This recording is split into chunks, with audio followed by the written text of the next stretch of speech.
Hi, it's Joanne May here, and if you saw my last video, you saw these 4 Valentine paintings.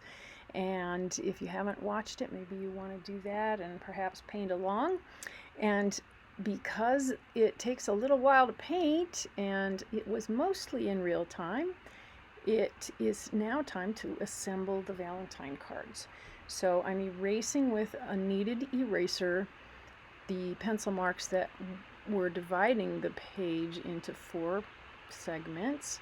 They're each 4.5 by 6 inches, and they will be going on to a 5 by 7 card. So I cut the 4 segments out, and now I'm deciding what kind of paper to use for the cards. I have some cardstock that I just bought at Walmart. I have a couple of packages. One is just all white, and the other is some colored paper. But before I do the colors and try to decide what paper to use, I'm just checking to see how these 4 sizes will fit onto the 5 by 7 card, and I just happen to have one there to check. So first I checked for that, and now I'm pulling out my colors and just looking at the colors of the paint. I didn't plan ahead what colors to use of paint to go with any of these shades of the cardstock that I have. These are just 8.5 by 11 sheets.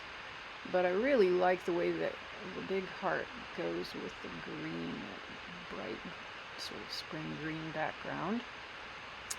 And as it turns out, I think this I Love You one goes really well with the pink background. So I'm deciding right now to go ahead and use those 2. I have a blue, and I have a couple of blue hearts in the Be Mine design, and if it's upright like this, I think that's going to look just really good. So I'll use the blue for that one. Now this one with the wreath is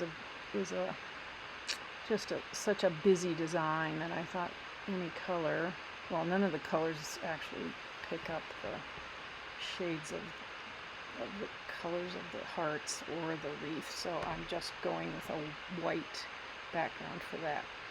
So I've cut the cardstock into, since it's a 5 by 7 card, I'm cutting a 10 by 7 that will be folded in half. So this is a 10-inch width, or if it's wide, 10 inches.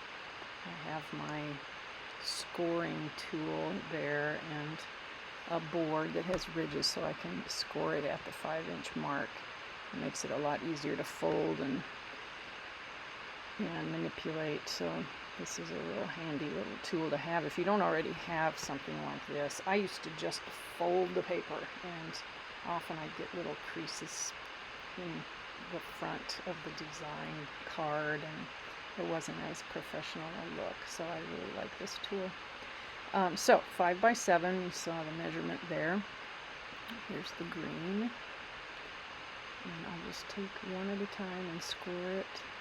Every now and then I get a little off. You see how fine those ridges are. They can, I think they go every 1/16 of an inch across that whole board. So it's occasionally, if the paper is thick like these cardstock papers, you have to press pretty hard to make sure that the tool stays down in the ridge and doesn't get out of line.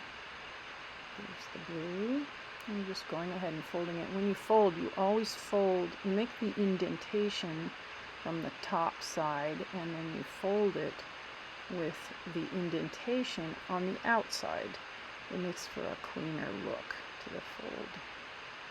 So that's what the blue one will look like, and then my last one is just the white. I used watercolor paper, which is a little bit of ivory shade when I painted the wreath, and this is a pure white color of cardstock, and at first glance I didn't like that look very much, and then I decided that I could add something to it. So the basic video for this assembly is more painting. You'll see me pull out my brush and paints again to add to the designs that I've already put onto the watercolor paper.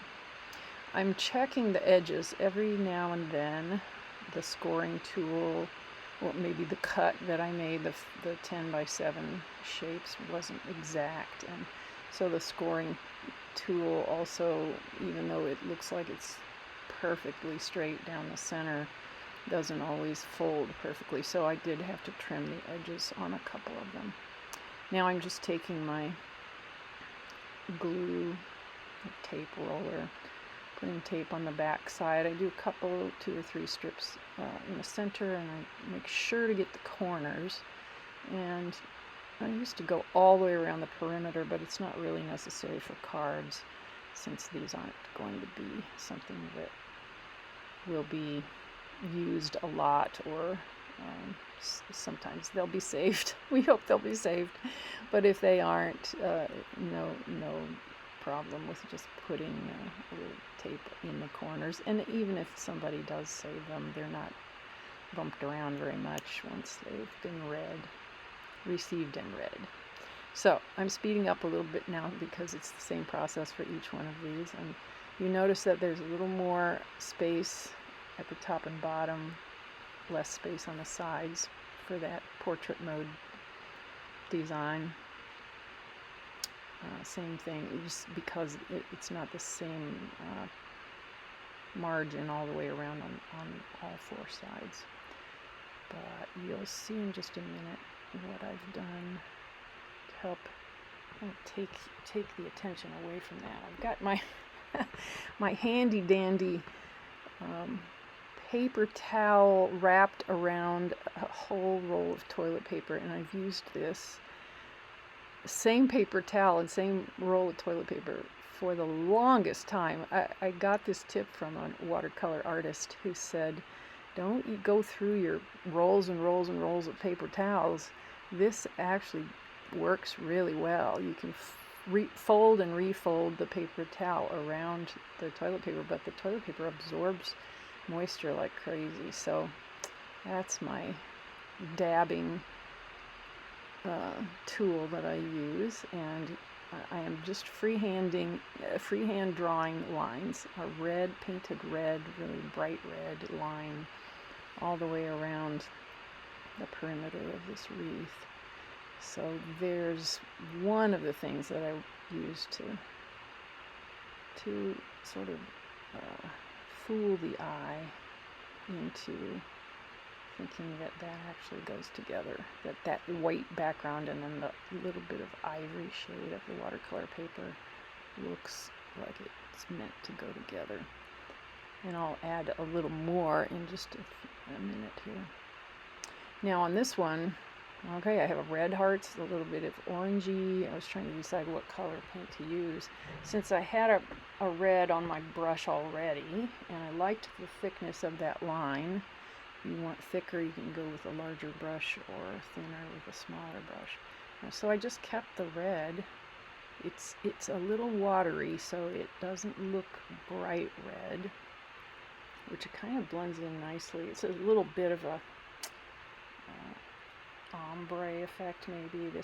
I had more paint on that bottom and it's darker red, and on the sides it turned out to be a lighter red. And of course watercolor always dries lighter than when it is wet.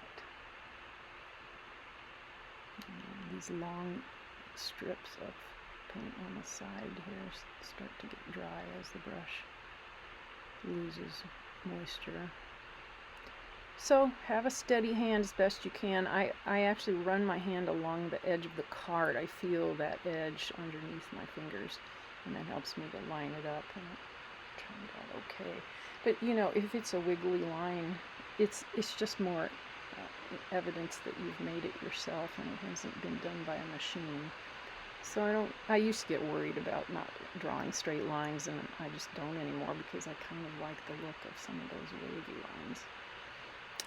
Alright, so here I am again. This color just was perfect for all 3 of those cards. When I get to the blue one, I'm not going to use this red. That wouldn't look look right, but I really liked the way it blended in so well because I had used this same red. It's Pyro Red on all three of the cards. So get around the red. I wanted to even that out a little bit. I've seen other people do these borders, and they'll go back and forth over them and try to get them to look better and better and better. And my experience is trying to do it that way and doing it this way, and if it's not perfect the first time, it usually doesn't get better to go back and try to touch things up. You saw me do that a couple of times, but I'm trying really hard to get it down in one pass.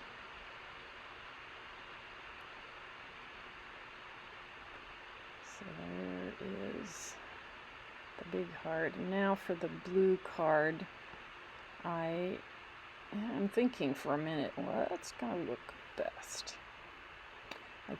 If you saw the other video, you know that the blue heart, the smaller blue heart on the middle left side, is a combination of two shades of blue that are very common watercolor shades for sky. Cerulean blue and cobalt blue, and so I did the same mixture to make the border on this one, and as you'll see, it always looks different depending on how much water you have in the mix. And it started out a little bit lighter than I wanted it to be, but even though it's not a match to the background blue, it's actually really a nice, how shall I say, sort of a go-between between that lighter blue heart, the darker blue heart, and the shade of the paper. Now this one almost completely dried out as I was going across, so I needed to add more water and more paint into that bottom. So here's another place where I went over the area. And try not to do it that sweeping over and over and over like I just did there on the corner. Usually it's not a good result, for me anyway. Some other people may really do better to do it that way. Whatever works best for you. See how that blue is fading out toward the top side of the card on the longer edge. Okay. And one more across the top. And we're almost there. So after I got the colors in a border, I thought, well, this is Valentine's Day, and this is a very special card that I'm making for very important people in my life. And so I wanted to add some gold. So I brought out my strip of gold paints, and I decided to add gold paint. So there it is. This is Fine Tech paint. It's great for this application. The nice thing about these pans of gold, they're all different shades of gold, and there's one silver in the set there. And you can, depending on how much water you use, you can use these paints as ink and do dip pen calligraphy with them too, which I've done quite a lot, and they shine just so beautifully. They do take a lot of water to get started. They're pretty hard at the beginning, so you see me mixing the water in there and kind of twirling my brush around to try to keep a point on it. And so I'm going to start with that gold and put it touching right up against the blue. I'm putting it as a little more dimension to the blue, so it looks a little bit like a shadow, but depending on the light that you get it in, it really shines if you get it just right.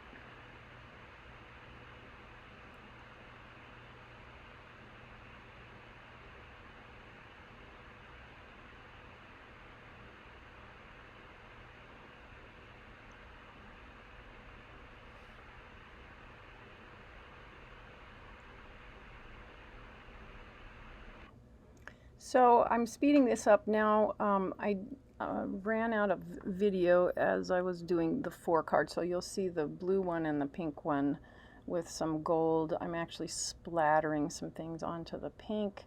What I ran out of video on was adding gold to the big heart and adding some sparkle to the other card. So the sparkle that I had added in when I was painting the wreath card was enough for that design, but when I put it onto the background and I had the border around it, I felt like it needed still a little bit more, so I just added some sparkle around the perimeter. You see me splattering. I think I was using a red. It fades away pretty quickly when you spatter like that onto the paper. And I'm signing each one.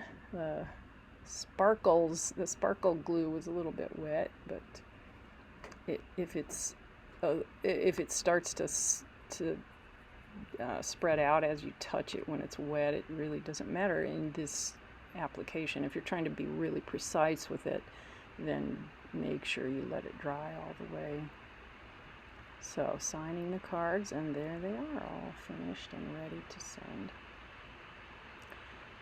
So I hope you've enjoyed watching the process of assembling these cards, and if you have various ways of assembling your art that is interesting, I would love to see what you do with your cards. Please just send me a message on YouTube, or let me know in whatever way that you can. I have a Facebook page also with Joanne May Arts. I'd love to hear from you. Thanks so much for watching.